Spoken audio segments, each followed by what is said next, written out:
రాష్ట్ర ప్రభుత్వం ప్రతిష్టాత్మకంగా చేపట్టిన టిడ్కో గృహాల నూతన ప్రారంభోత్సవ కార్యక్రమంలో ముఖ్య అతిథిగా పాల్గొన్న తూర్పు నియోజకవర్గ ఎమ్మెల్యే అభ్యర్థి షేక్ నూరి ఫాతిమా. ఈ సందర్భంగా ఆమె మాట్లాడుతూ, పేదల ఇళ్ల పథకాన్ని గాలి కొదిలేసిన గత ప్రభుత్వం ఒక్క ఇంటిని కూడా లబ్ధిదారులకు రిజిస్ట్రేషన్ చేయలేదు. ఈ పథకాన్ని చిత్తశుద్ధితో పూర్తి చేస్తున్నది మన జగనన్న ప్రభుత్వమే అని ఆమె పేర్కొన్నారు.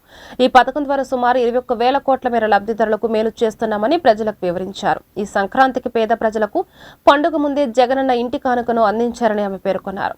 తీసుకెళ్ళి ఆ ఎండలో మరి ఆ క్యూలో నుంచొని గంటల తరబడి నుంచొని వాళ్ళని ఇబ్బంది పెట్టి మళ్ళీ ఇంటికి వచ్చేటప్పటికి ఆరోగ్యం పాడైపోయి బీపీయో షుగరో ఏదో విధంగా ఆరోగ్యం పాడైపోయి ఎంత ఇబ్బంది పడేవాళ్ళు ఈరోజు వాళ్ళకు కూడా పెన్షన్ ఇంటికి తీసుకొని వస్తున్నారు.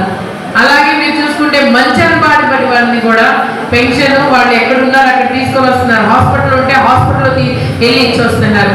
మరి ఎప్పుడైనా గతంలో ఇలా జరిగిందా? జరగదు కూడా. ఎందుకనంటే జగనన్న ఆలోచించింది ఒక్కటే, నా కుటుంబం బాగుండాలి. నా కుటుంబం అంటే ఆంధ్రప్రదేశ్ ప్రజలందరూ